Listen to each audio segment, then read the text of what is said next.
महाराष्ट्रात स्थानिक स्वराज्य संस्थांचा टप्पा क्रमांक 2 महानगरपालिका निवडणुका सुरू आहे. तारीख पे तारीख असा घोळ घालत असताना आणि फ्री अँड फेअर इलेक्शन संपन्न करण्याच्या धोरणाला काळिमा फासत एकंदरीत सगळ्या व्यवस्थेचा खेळखंडोबा हा देवेंद्र फडणवीस आणि त्यांचे 2 उपमुख्यमंत्री अजितदादा पवार आणि एकनाथरावजी शिंदे साहेब यांनी महाराष्ट्राची लोकशाही गुंडाळण्याचा खेळ हा सुरू केलेला आहे. नगरपालिकेच्या निवडणुकीत जो तमाशा सत्ताधाऱ्यांनी जो मांडला होता त्यातला वग होता पैसा फेक तमाशा देख. आता शहरी भागात महानगरांमध्ये आल्यानंतर आता त्यांनी वगाचं नाव बदललंय. तमाशा त्यांचा तसाच चालू आहे. बाप बडा ना भैया सबसे बडा रुपया हा वग आणि हा तमाशा आज सुरू आहे. त्यामुळे निवडणुका या लोकशाहीचा सण आहे आणि नागरिकांनी त्यांच्या सतत विवेक बुद्धींनी मतदान करणं हे संविधानाने दिलेला त्यांचा अधिकार आहे. राजकीय पक्षांनी त्यांचे विचार त्यांचा जाहीरनामा लोकांपुढे मांडायचा, मतांचा जोगवा मागायचा आणि सर्वाधिक मते ज्याला मिळतील तो माणूस विजयी होतो.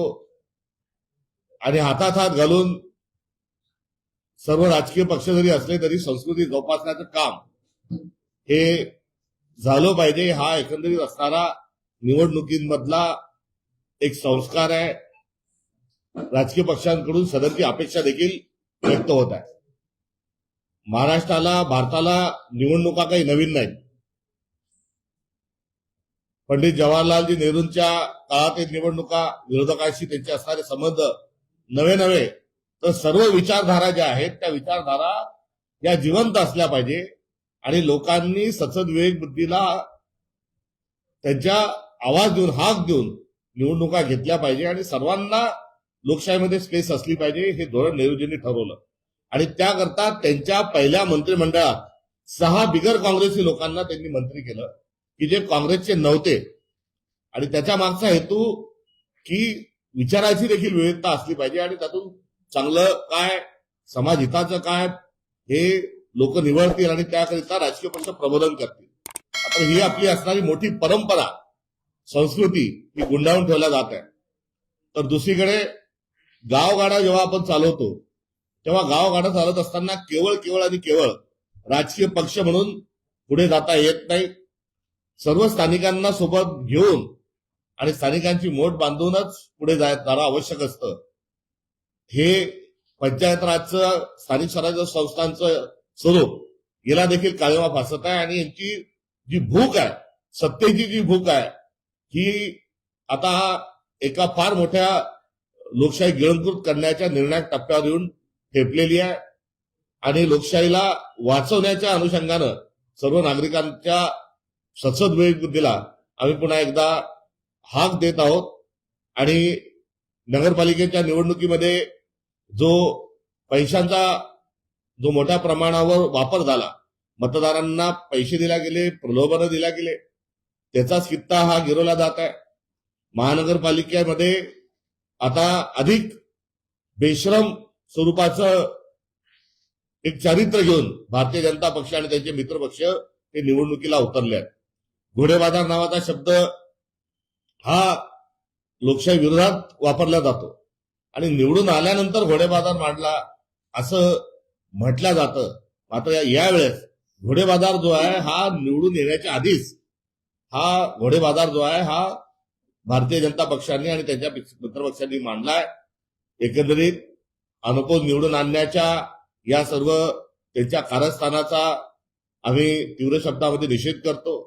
आणि निषेध करण्याच्या मागचं जे कारण आहे ते काँग्रेस ही केवळ भूमिका यामागे नाही, तर संविधान आणि लोकशाही आणि निकोप लोकशाही या अनुषंगानं देखील आज सगळ्या नागरिकांनी या सर्व प्रवृत्तीचा आणि या सर्व घटनांचा निषेध केला पाहिजे ही भावना देखील या निमित्ताने व्यक्त करतो.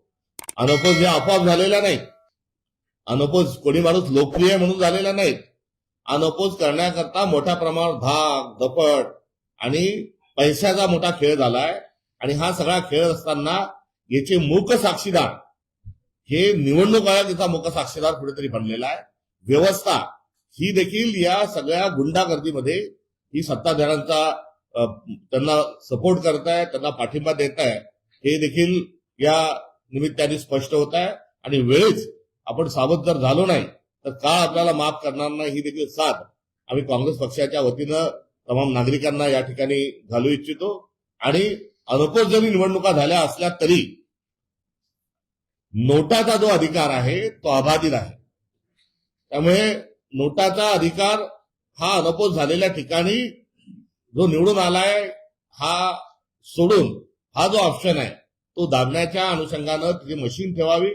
मतदानाच्या दिवशी निवडणुका होत असताना लोकांना या सगळ्या प्रक्रियेचा निषेध नोंदवता यावा किंवा त्यांना त्यांचा अधिकार जो आहे तो मतदानाचा वापरता यावा म्हणून निवडणूक आयोगाने त्या दिवशी तिथे अनपोज तथाकथित अनपोज जरी झाले असले तरी नोटा या ऑप्शनचं बटन आणि मशीन त्या ठिकाणी ठेवावी, ही काँग्रेस पक्षाची आमची मागणी आहे. या सर्व प्रक्रियेला काळीमा फासण्याचं जे काम आहे हे अनेक पातळीवर वेगवेगळ्या ठिकाणी झालंय. मात्र देशाचे राष्ट्रपती, उपराष्ट्रपती, राज्यपाल आणि विधानसभा विधान परिषदेचे सभागृहाचे जे अध्यक्ष आहेत हे सर्व एक संविधानिक पद आहे, हे गरिमेचं पद आहे. आपण राज्यपालांना राष्ट्रपतींना महामहिम म्हणतो आणि विधान परिषदेच्या अध्यक्षांना देखील त्याच प्रवर्गामध्ये आपण समजतो. ते कोणत्याही एका पक्षाचे नसतात. जेव्हा निवडून येतात तेव्हा भले ते कोणत्या पक्षाचे असतात, मात्र निवडून आल्यानंतर त्यांनी कस्टोडियन म्हणून, सभागृहाचं कस्टोडियन म्हणून आणि संविधानाचा कस्टोडियन म्हणून त्या ठिकाणी त्यांची कर्तव्य पार पाडली पाहिजे. मात्र जे नार्वेकर नावाचं जे प्रकरण महाराष्ट्राच्या जाज्वल्य स्वरूपाच्या एक सांस्कृतिक इतिहासामध्ये एक समोर आलेला आहे, हा सगळा आपली संस्कृती बुडवणारा, महाराष्ट्र धर्म हा डुबवणारा अधर्मी अशा स्वरूपाचं राहुल नार्वेकरांचं एकंदरीत आतापर्यंतचं योगदान यांनी त्यांचं कर्तृत्व राहिलेलं आहे. हे कर्तृत्व फक्त भारतीय जनता पक्षाच्या दृष्टिकोनातून आहे अथवा हे करंटपण हे कायम स्वरूपामध्ये त्यांच्या कपाळावर गोंदवल्या गेलेलं आहे. महाराष्ट्राचं हे काळा एक पान आहे. एवढं परखड त्याच्यावर टीका करण्याचं कारण काय, तर राहुल नार्वेकरांना दुसऱ्यांदा विधानसभेचा अध्यक्ष का केलं, कारण पहिल्या वेळेस त्यांनी अनुसूचित 10 अर्थात पक्षांतर बंदी कायदा या विषयाच्या अनुषंगानं सत्ताधाऱ्यांना मदत केली. त्यावेळेस त्यांनी संविधानाच्या छातीत सुरा गोपसण्याचं काम ते राहुल नार्वेकरांनी केलं होतं. आणि त्यावेळेस अनुसूचित 10चं मर्डर केलं, संविधानाचं मर्डर केलं, म्हणून त्यांना दुसऱ्या टर्म मध्ये शबाशी खातर पुन्हा विधानसभेचा अध्यक्ष करण्याचा बेशरमपणा, क्रूरपणा हा भारतीय जनता पक्षानं त्यांच्या निवडीच्या वेळेस दाखवला होता. आता हेच राहुल नार्वेकर यावेळेस निवडणूक आयोगाला फासावर लटकवण्याचं काम हे सर्वांच्या साक्षीनं हे करत आहेत. या संदर्भामध्ये आम्ही निवडणूक आयोगाकडे तक्रार केली, त्यांच्याकडे आम्ही धावून गेलो आणि निवडणूक आयोगाने सगळं ऐकून घेतल्यानंतर निवडणूक आयोग सकाळी आमच्या पत्राचं उत्तर संध्याकाळी देताना सांगतो की पुरावे सादर करा. लाज वाटली पाहिजे निवडणूक आयोगाला. अहो पुरावे काय, हे सगळं पब्लिक डोमेन मध्ये आहे.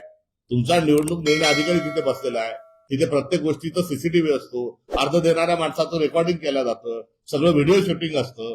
ही असणारी सुप्रीम कोर्टाचीच नव्हे तर ही निवडणूक आयोगाची असणारी एक मोठं निर्देशानुसार नव्हे तर सुप्रीम कोर्टाच्या निर्देशांसोबतच आपल्याला भारताच्या निवडणूक आयोगानं जी मोटर्स ऑपरेटिव्ह ठरवून दिली त्यातला तो भाग आहे.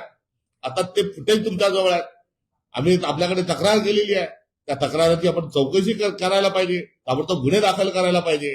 मात्र आता यातून तो मी नव्हेच नावाचं जे नाटक आहे ते निवडणूक आयोग करतोय. इतपर यावर आम्ही सांगितलं की आम्ही आंदोलन करू, आपल्या तिथे दालनात येऊन बसू. त्यावर निवडणूक आयोगाने चौकशीचे आदेश दिले. आता चौकशीचे आदेश दिल्यावर तिथे चौकशीमध्ये निष्पन्न हे झालं की यामध्ये अधिकाऱ्यांचं चुकलेलं आहे आणि यामध्ये ज्या आम आदमी पार्टी आणि समाजवादी या दोन पक्षाचे अर्ज हे पैसे भरून टोकन देऊन देखील अर्ज भरून घेतले नाही. ही बाब सगळ्यात उघडकीस आली आहे.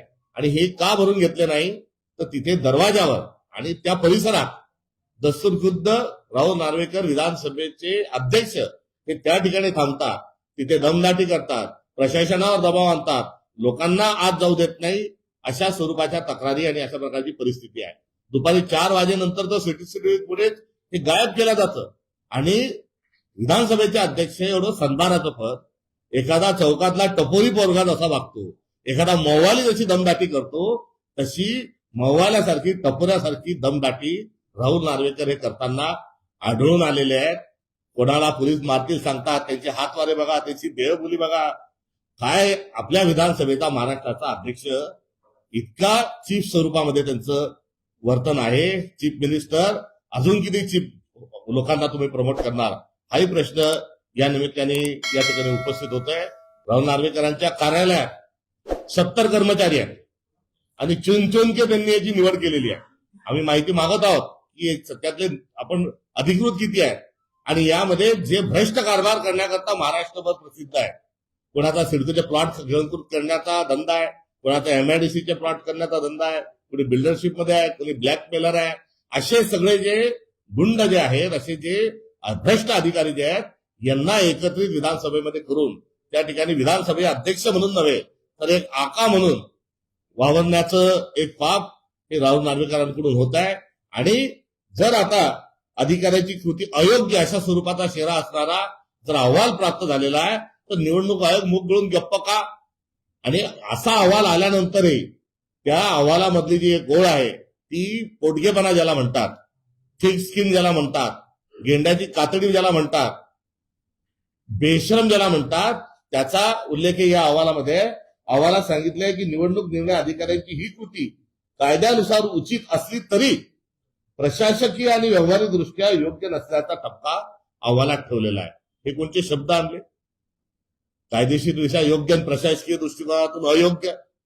म्हणजे शब्द छळ जो आहे, बुद्धिभेद जो आहे, किसानी गळा कापणं जे आहे, हे कसं असतं हे या माध्यमातून लक्षात येत आहे. तर तात्काळ स्वरूपात राहुल नार्वेकर यांच्यावर आचारसंहिता भंगचे गुन्हे दाखल करावेत. ते सीसीटीव्ही जे फुटेज जे आहे ते सार्वजनिक करावं. तिथल्या ज्या उमेदवार, जे 2 उमेदवार आहे आम आदमी पार्टीचे आणि समाजवादीचे, यांच्या तक्रारी घेऊन त्यांच्यावर गुन्हे दाखल करावे. तिथे धमकवल्या प्रकरणी हरिभाऊ राठोड जे आहेत यांच्या तक्रार घेऊन त्यांच्या धमकवल्याच्या अनुषंगानं त्यांच्यावर धावून गेल्याच्या आणि त्यांना दमदाटी केल्याबद्दलही गुन्हे राहुल नार्वेकरांवर दाखल व्हावेत, ही काँग्रेस पक्षाची आमची एकंदरीत मागणी आहे.